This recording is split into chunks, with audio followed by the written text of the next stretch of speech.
What's going on, guys? It's Fox, and in today's video tutorial I'm going to be going over with you and showing you how to get Black Myth Wukong to work. Just keep in mind you need to be on firmware 9.00 or higher, so this will work in 9.00 and 9.60. This will not work on any lower firmwares such as 3, 4, 5, 6, 7, or even 8. This will only work with firmwares 9.x and higher. So I'm going to show you how to get everything up and running and working. So first things first, I just want to go over something with you. You need to have an NVMe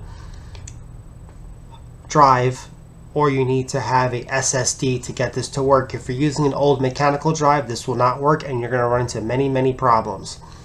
So first things first, on the root of your NVMe or SSD, make a folder called ETA-hen, just like this. Open up this folder, make a folder called games, all lowercase. And just give you an example, this is the game right here. Just in case you're having any problems, we'll go over some stuff. The game is 146 gigabytes.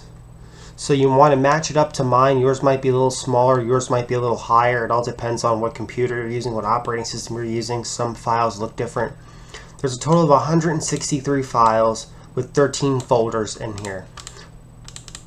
Okay, so make sure when you go to fire this up, if you're new to the jailbreaking scenes and you're having problems, just make sure you make a folder called ETA-hen, like that, case sensitive. A folder called games, case sensitive. Then put your Wukong game into the root of this folder here. Now make sure when you open up the folder for the first time that all your files are laid out like this. If they're not laid out like this, you're going to have a problem. It's not going to boot. So basically, I'll say it again, when you open up the Wukong folder, you want to see the eboot.bin on the root of that folder, and then you're all set, ready to go. So we're going to go ahead and try what everyone's been talking about, and we'll see if it works. Okay, looks like the game is not working. So press OK. It might be corrupt from where I got it from. Okay, it crashed a little bit, then I went back into it, and it looks like it's going to load. Supposedly this game has a lot of files and takes an extremely long time for it to load, so we'll see what happens. So the game took about like 20 seconds to load. So we'll go to the home screen and see what the home screen looks like. So this is going to load, so I'll be back when this is loaded. Okay, so that took about maybe like a minute, 2 minutes to load. So what we're going to do is I'm going to show you how to add a shortcut to the controller so we can disable Kstuff after we go ahead and we load the game in the queue, because if we disable Kstuff, the game will supposedly run faster. So let's exit out of this. I'm going to show you how to enable and disable Kstuff on the fly. So you want to open up the debug settings. Then you want to go to controller shortcuts. Then where it says toggle Kstuff, this is going to be on and off. So go ahead and press X on there. And you can choose which one you would like to choose.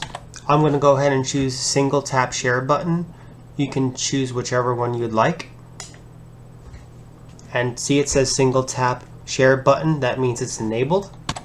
I've never used this before because I never found it necessary for what I'm doing. So since we did that, what we're going to do now is we're going to actually launch the game fresh.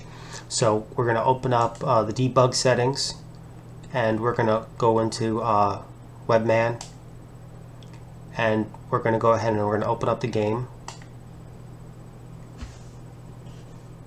It didn't, okay, looks like it crashed. I'll be right back. Okay, I pressed X on here, it's kind of frozen. That means the game's loading because there's a lot of stuff. And as you can see, it is launching. So I'm going to wait till the game gets to the title screen, then I'm going to disable Kstuff. So I'll be with you guys in a second. Okay, we're going to try to disable Kstuff, so go ahead and just click the share button once. Then we should get a notification. It's been disabled. Okay. So for the heck of it, let's exit out of the game, and what we're going to do is we're going to go back into the game and we'll see if it can load. Okay, it says it's loaded. right there. And if you press it one more time, looked like it might have crashed. Yeah, it crashed. I think that's because of the Kstuff. We exited out and went back in, so it disabled Kstuff. So it says Kstuff is now unpaused. Maybe that will uncrash the game, but not really. So when you go to unpause Kstuff, so you learned something today. When you're in the game itself, go ahead and unpause it and don't leave the game. Otherwise, it's going to crash like it just did now.